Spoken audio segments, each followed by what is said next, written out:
There is almost everyone among us a friend who exudes an unwavering sense of confidence and meets the stereotype of a self-assured person. They have a confident gait as though this quality came effortlessly to them from birth. However, a deep dive into Stoic philosophy reveals a complex and comprehensive understanding of confidence. What is genuine confidence according to the Stoics? In today's video, let's work together to untangle this. The phrase confidence, which is used so frequently, has psychological roots. It is fundamental to who we are and not just a facade we put on for the public. And if anyone ever understood the true meaning of confidence, it was the Stoics. The Stoics' conception of the universe and their approach to confidence were closely related. They held the view that fate, or the preset order in which everything is woven, exists. This realization bolstered their confidence instead of making them feel hopeless. If everything is predetermined, then our task is to comprehend and cooperate with this natural order rather than to oppose it. For the Stoics, confidence had nothing to do with being charismatic or showing strength. It was a subdued confidence grounded in self-awareness and the law of nature. Consider the case of Epictetus. He was a slave by birth and went on to become one of the most well-known Stoic thinkers. Even in the face of life's challenges, he never wavered in his faith in his own capacity for reason. Epictetus refused to let his environment control who he was on the inside. Rather, he gained confidence from within, realizing that our responses, not the circumstances around us, are what make us who we are. Seneca is another striking example of Stoic confidence. His life was not without controversy or hardship. He was driven to commit himself after being exiled. Nonetheless, his works reveal a man who was firmly rooted in his convictions. Seneca studied and wrote during his exile rather than moping around in misery. He viewed every obstacle as a chance for introspection and personal development. This is attested to in Seneca's letters to his buddy Lucilius. He discussed in his writings the transience of life, the foolishness of pursuing celebrity, and the significance of self-awareness. Every letter served as a different kind of instruction on how to maintain confidence in the face of uncertainty. One may ask how the Stoics managed to attain such unshakable confidence. They started by realizing that confidence is about being comfortable with ignorance rather than possessing all the answers. It's about realizing that we have no control over life, with all of its unpredictable nature. Our reaction to it is still within our power, though. The Stoics often thought about death in their search for the meaning of confidence. This memento mori, a contemplation on mortality, strengthened their confidence despite its seeming paradox. They gained bravery and learned to live in the moment by constantly reminding themselves of how short life is. The Roman emperor and Stoic philosopher Marcus Aurelius experienced personal losses, diseases, and wars. Nonetheless, his private writings, which are now referred to as meditations, provide insight into the thoughts of a guy who maintained composure and self-assurance in the face of chaos. "You have power over your mind, not outside events," the author wrote. "When you acknowledge this, you'll find resilience." The Stoics revered nature, as most of you are already aware. They viewed nature as an instructor who could impart lessons on adaptability, growth, and change. Trees, for example, show strength and flexibility by bending and swaying with the wind, not by aggressively fighting it. This is why trees stand tall. Stoics got their particular brand of confidence from such observations, which served as metaphors.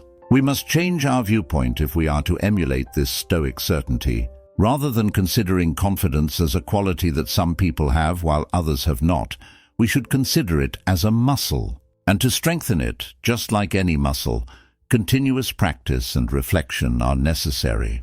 The Stoics achieved this through participating in Socratic discussion, journaling on a daily basis, and meditation.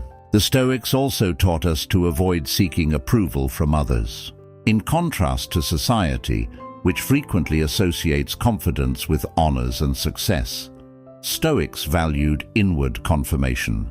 They realized that seeking approval from others is a never-ending process that frequently results in discontent.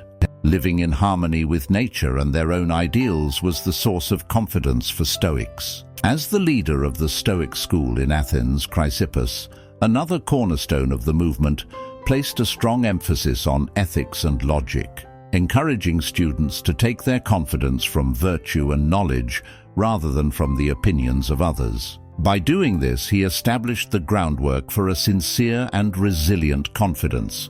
In Rome, where clothing was a reflection of social standing, Cato the Younger, another well-known Stoic, was known for wearing mismatched tunics. In response to a query concerning his choice of clothing, he stated that he wanted to test his own sense of discomfort and challenge social standards. By taking such conscious steps, he aimed to strengthen his self-assurance by upholding his convictions regardless of opinions from others. You see, accepting weakness was a key component of Stoic confidence. A true sign of confidence is being able to own and accept one's flaws and shortcomings. It's an acknowledgement that despite our imperfections, we are sincere and true to our goals. The Stoics' failure awareness was another important feature. They saw failure as a chance for personal development rather than as a reflection on their value. They thought that obstacles and failures were inevitable aspects of life and might teach us important lessons. For example, the creator of Stoicism, Zeno, did not give up hope even after losing everything in a shipwreck. He viewed it as a new beginning instead, as seen by his well-known statement, "Fortune has taken away my possessions, but she has given me Zeno." It was this encounter that introduced him to philosophy and gave rise to Stoicism. For the Stoics, confidence also involved endurance. They frequently made comparisons between mental and physical stamina. Stoics prepared their brains to survive emotional and psychological challenges, much like sportsmen train their bodies to withstand physical challenges. They engaged in mental exercises called premeditatio malorum, which involves contemplating ills. This meant thinking about possible bad things that might happen, not to make one feel hopeless, but to get the mind ready to grow numb to life's shocks. The Stoics held that by planning ahead for possible obstacles, they could handle any misfortune with composure and assurance. Delving further, texts by the Stoics often highlight the transience of life. The notion that everything is always changing. Acknowledging and comprehending this was regarded as a source of assurance. Why? Because one can concentrate on the here and now, on acting in a way that is consistent with virtue, and on handling life's obstacles with composure when they internalize the fleeting nature of everything, including their own lives. Now, the Stoics gained confidence from their community on the community front as well. They subscribed to the idea of cosmopolitanism, which holds that all people are global citizens. They were not alone in their endeavors because of their connectivity. They relied on the experiences of those who had gone before them and those who had walked with them, drawing courage from the collective wisdom of humanity. They discovered a common shared confidence in this, understanding that although the path was new, the journey was well traveled. How self-assured are you then? For a brief while, picture yourself at the agora with Stoic philosophers. They cherished asking thought-provoking queries. The Stoics may have tested their confidence by asking themselves these three questions. Do I get my sense of worth from other people or from within? Can I accept uncertainty with ease, understanding that while I can't control everything, I can control how I react?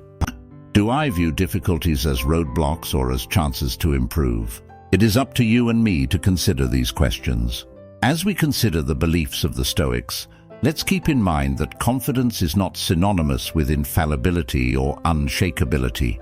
It's about having a thorough awareness of oneself, embracing the changes that occur in life, and drawing strength from our values and convictions. Resilience, accepting of obstacles, and a constant pursuit of progress are all lessons imparted by Stoic confidence. It's about realizing that our personal thoughts and behaviors, rather than external circumstances, determine our worth. Together, let's develop a confidence that pierces through the surface and comes from our innermost selves.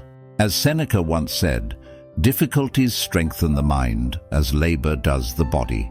Keep that in mind. Accept shortcomings, rise to obstacles, and have faith in the process of self-improvement. Ultimately, genuine confidence, like to that of the Stoics, consists in remaining unflappable even in the face of adulation and storms. You know, one of the great things about Stoic philosophy is that it always makes for such stimulating discussions. What conclusions did you draw from our conversation today? Please leave a remark below expressing what most struck a chord with you. And by the way, if you thought this was insightful, please feel free to share it and give it a like. Let's continue this conversation. It's obvious you're truly engaged if you've followed along with us this far in the conversation. Why not take a closer look? For even more interesting discussions, think about becoming a member of our Telegram group. Oh, and there's another video that will appear on your screen shortly. You won't want to miss it, I assure you. Examine it.